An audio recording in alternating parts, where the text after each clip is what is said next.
Hello, everybody. Welcome to the Zeitgeist podcast, where we are going to talk about life, philosophy, politics, and much more. So, this is our very first episode, and today we are going to talk about business ethics and sustainability with Dr. Roman Meinhold. Would you maybe like to introduce yourself a little bit? Yeah, of course. Hello, Timmy. So thanks a lot for inviting me to your podcast. I'm currently focusing on this issue on business ethics and sustainability at Mahidol University in Thailand.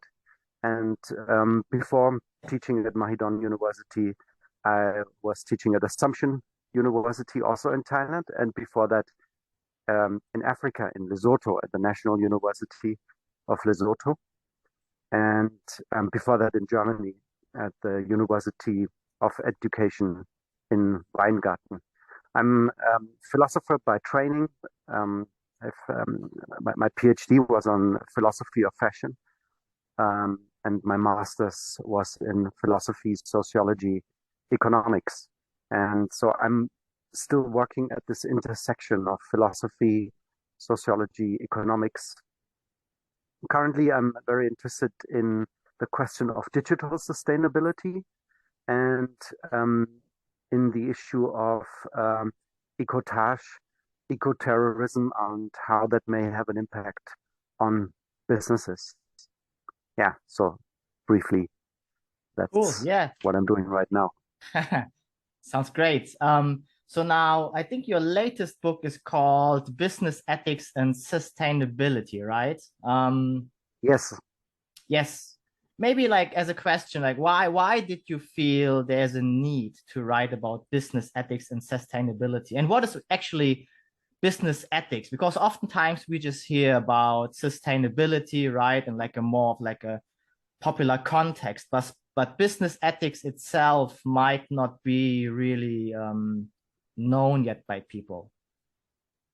Yeah. Well, the funny thing is that the book market is basically flooded with business ethics books. But when I started teaching this course, I noticed that there's not even one book with the title, I mean, one course book with the title Business Ethics and Sustainability, which is quite surprising because around the world you find a lot of courses with this title, Business Mm. Ethics and Sustainability. So there's a very strange mismatch um, that people writing business ethics books somewhat, for some reason, neglected sustainability, despite the fact that you have pressure, um, that we can sense pressure from groups like animal right liberation, and Fridays for Future, and so on. Right. So this is a bit a strange um, phenomenon that there are no books with this title. Now mine is there, luckily. And yeah, regarding business ethics, yeah, in former times, Edward Freeman, when he was introducing himself, this is, so to speak, kind of a pope of business ethics and stakeholder theory.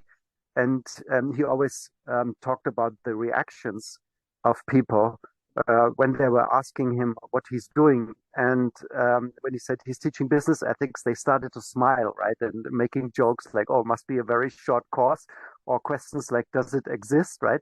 So in this fashion, well, business ethics, that's bullshit anyway, right? So, yeah. So, but the focus kind of has shifted, right? So while business ethics was seen as a kind of contradiction in terms, this is often what is used, right? So either you you're doing business, or you try to be ethical, right? Like Elon Musk at the moment. So either you try to bring Twitter back to the scene, or you try to be ethical and keep your employees, right? So, but both being ethical and making good business, that was the mainstream understanding. That's that's not possible.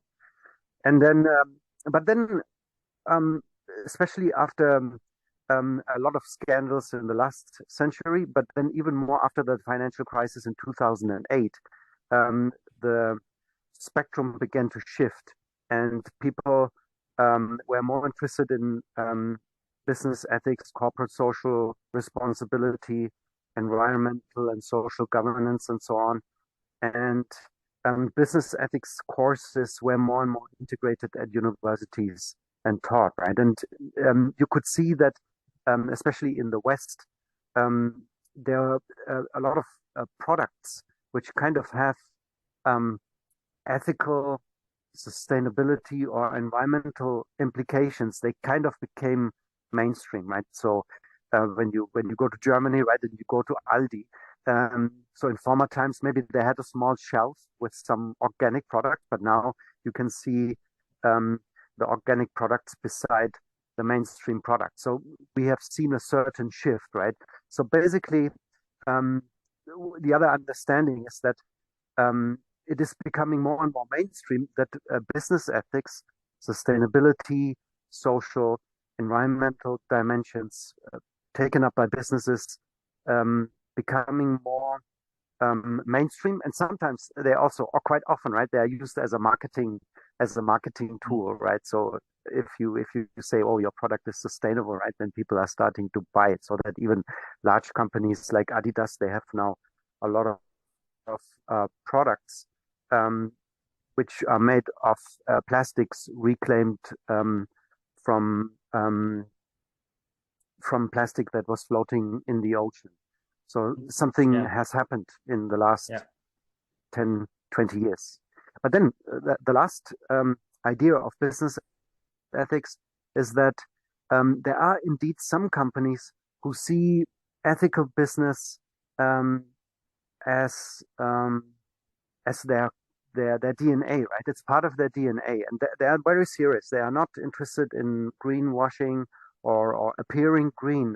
They are super serious about that, right?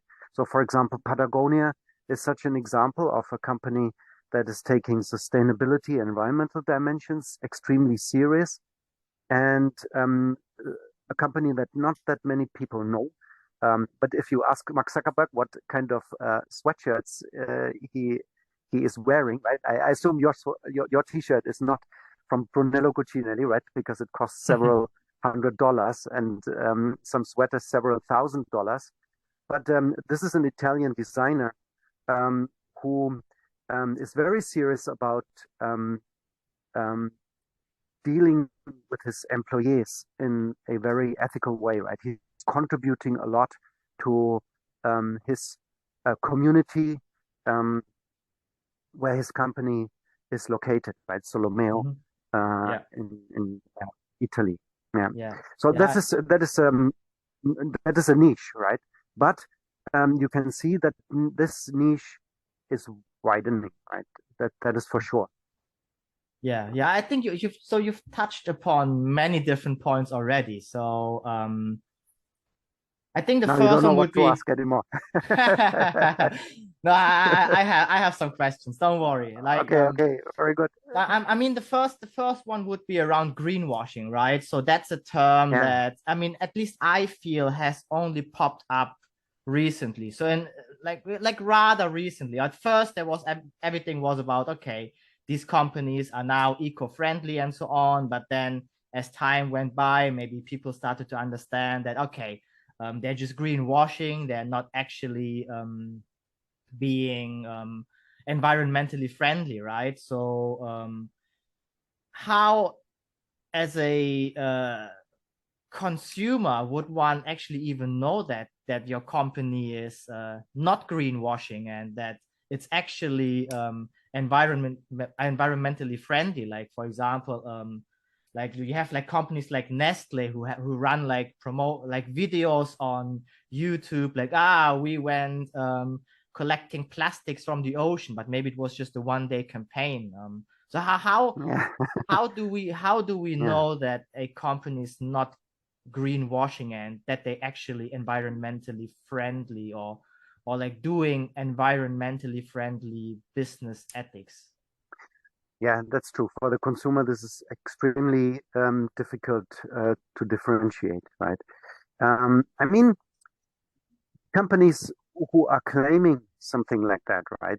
It is still better to buy from these companies because if they don't walk the talk, nowadays social media sooner or later will reveal that this is greenwashing, and that's going to backfire on the company very badly. But still, companies are trying to do that, right? Um, so I mean, even Primark, right, which is considered to be quite an unethical company if it comes to labor issues.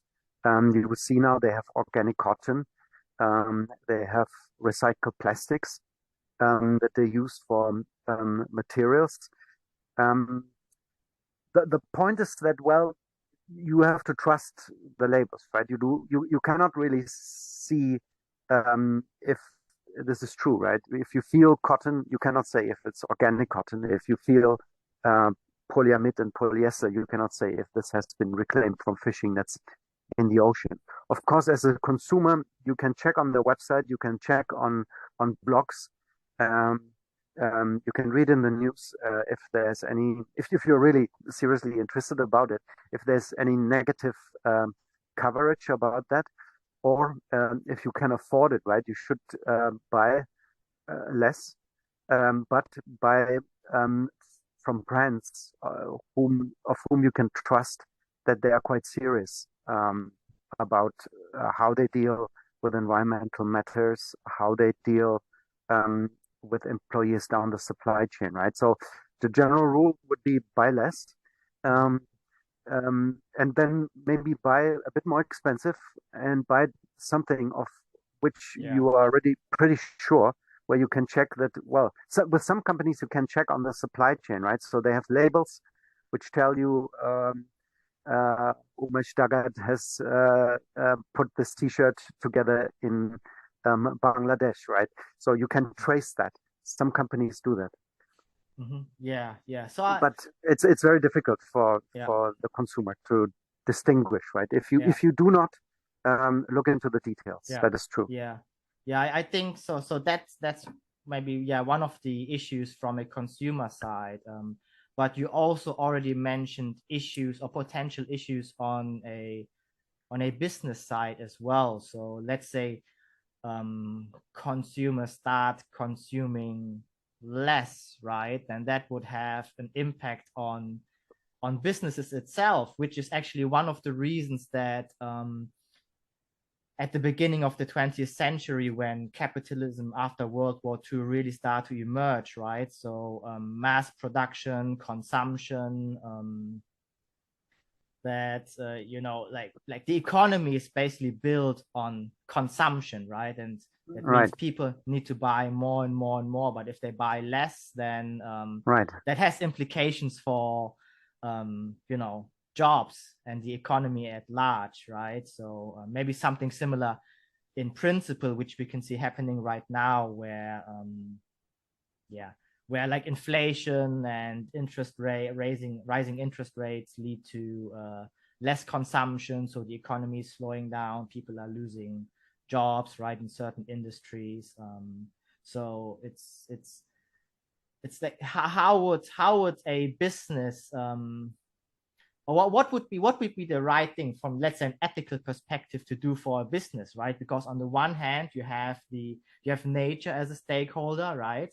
You need to take care of nature, but on the other hand you also have your employees as stakeholders as well, right? So you need to kind of keep the business going, right? So Mhm.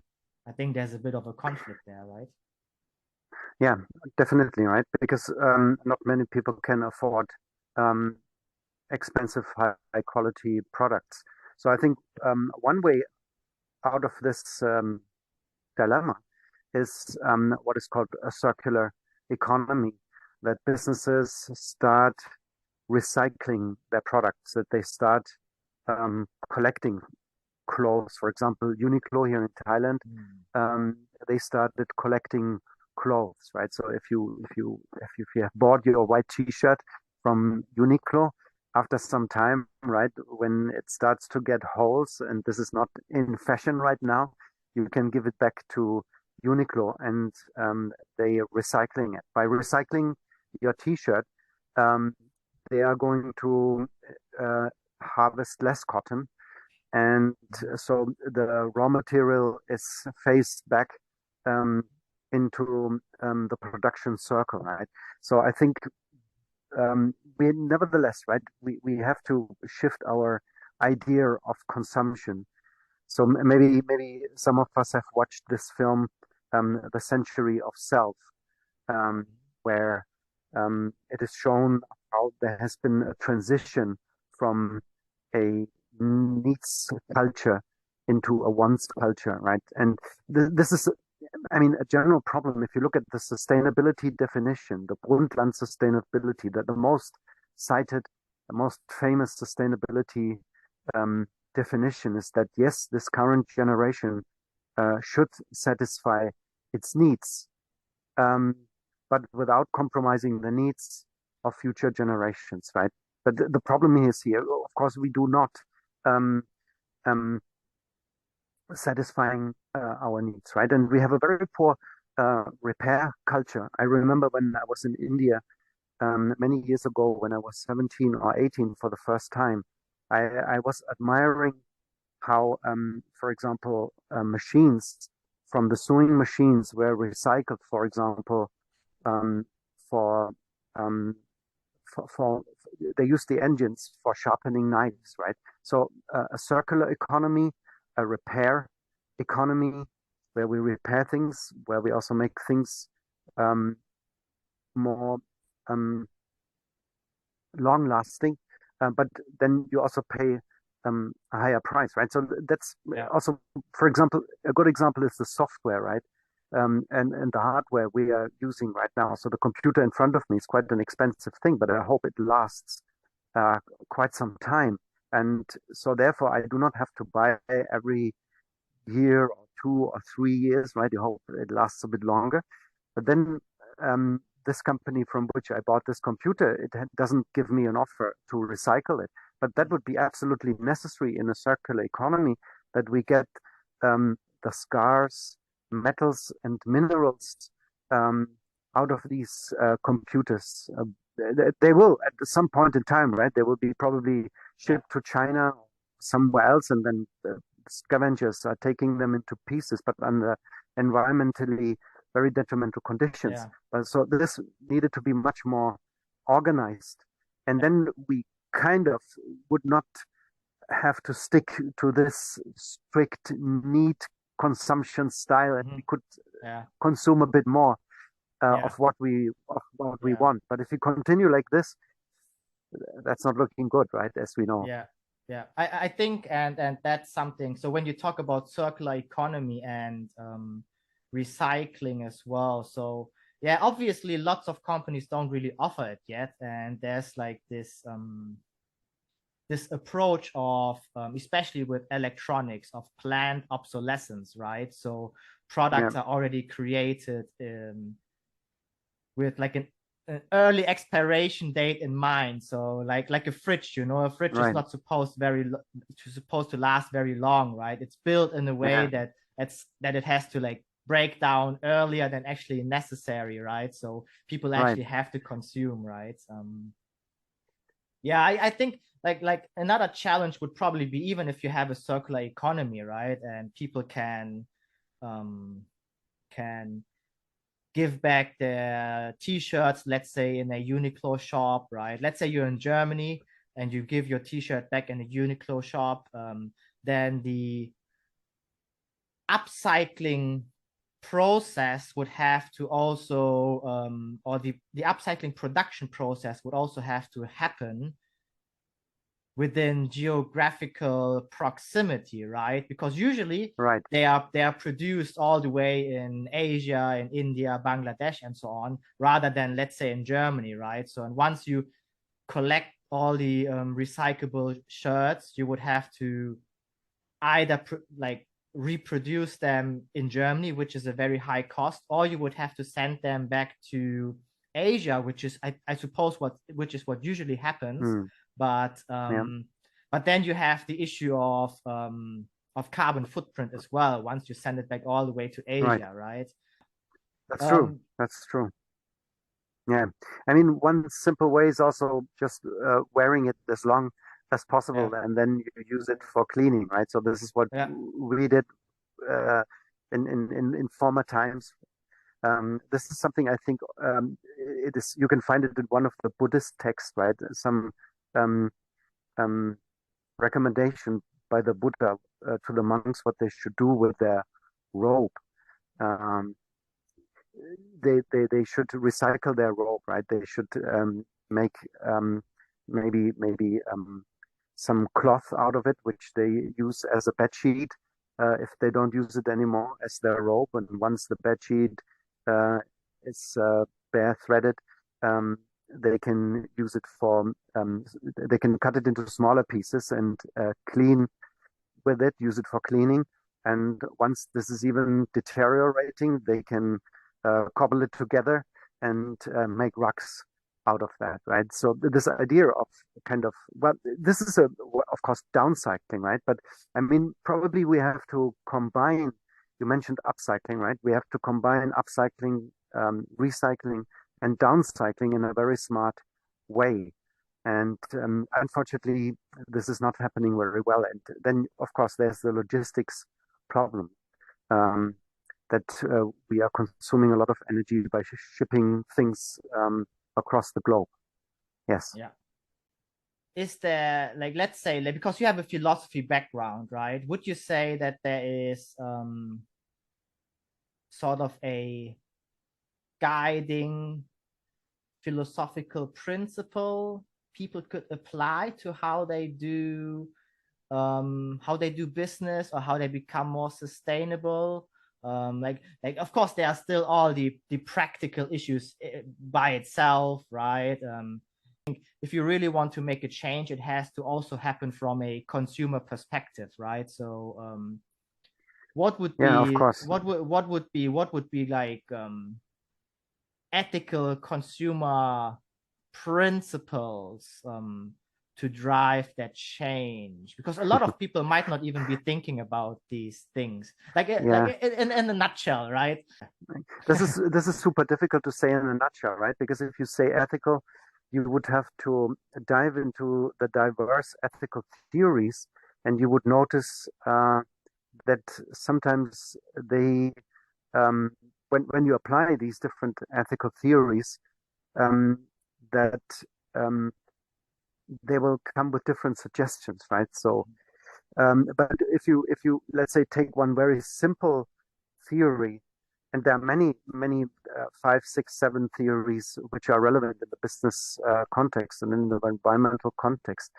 So first of all, utilitarianism, right? And the other thing probably is environmental ethics combined with ecological economics.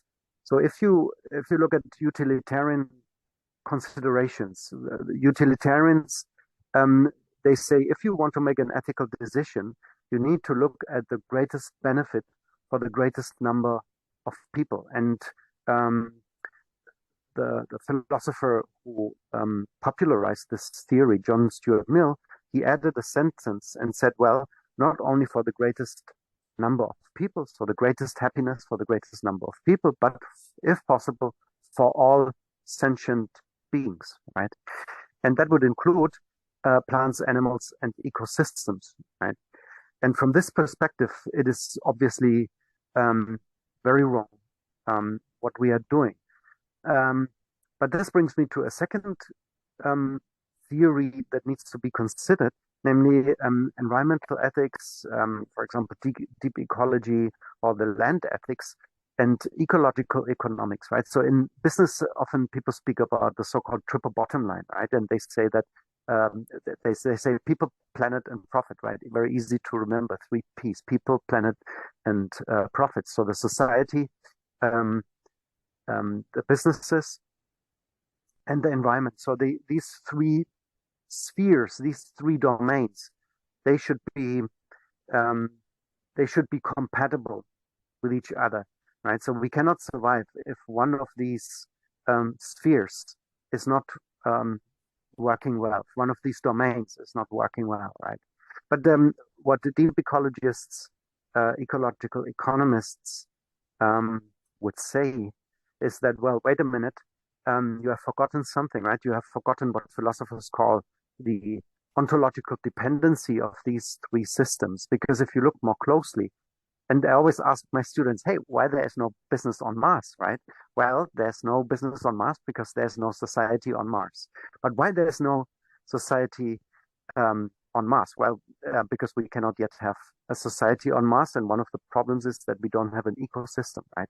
And here you have this issue that once you have an ecosystem, so on the International Space Station, for example, you have a kind of simulated ecosystem. So once you have an ecosystem, a society will move there.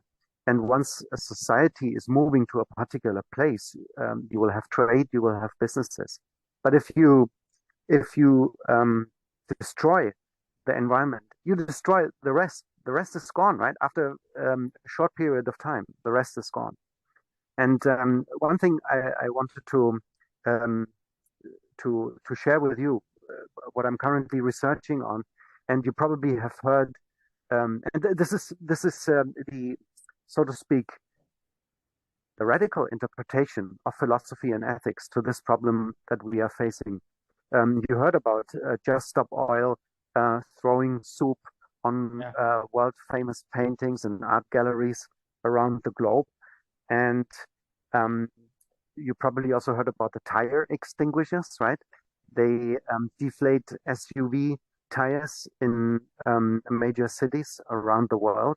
And recently, well, a year ago, I think Kim Stanley Robinson published a book, a science fiction. It's a near hard science fiction, right? Near science fiction because this is something that's happening. He thinks that this is something that could happen very soon, and hard science fiction because it's based on scientific some scientific facts, right? It's not some kind of nebula, something science fiction. And in this book, he indirectly predicts or he fears that these kind of acts they could get much more radical, because now relating that back to this theory, people are getting aware that we are kind of in German we say, right, we are cutting the branch of the tree on which we are sitting, right? But we are cutting the entire tree. We are cutting the entire tree, and people are getting aware of this and getting more radical. Plus, that some people imagine 1/3 of Pakistan has been flooded, and there were a lot of heat waves. People died, right? And people who experience these kind of traumatic situations, they may go that far and will be much more radical than people who live a comfortable lifestyle in the West, right? And if you drive this home in regard to utilitarianism, this more holistic utilitarianism, you could argue that what they're doing is the right thing because they care for the greatest well-being for the greatest number of sentient beings. They are looking at the entire system, and so if you destroy the entire system, and this is the second theory I mentioned, then we are all gone, right? And Kim Stanley Robinson in this novel, The Ministry for the Future, imagines there could be a UN entity, the so-called Ministry for the Future, and this Ministry for the Future has the task to speak up for future generations, right?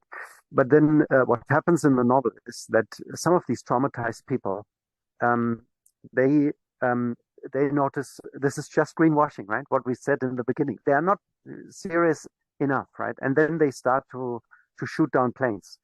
They start to kill CEOs of companies that are increasing CO2, right? So this is the fear that if we do not take this very seriously from a business perspective, from a consumer perspective, from governmental perspective, there may be people who are willing to take this to the very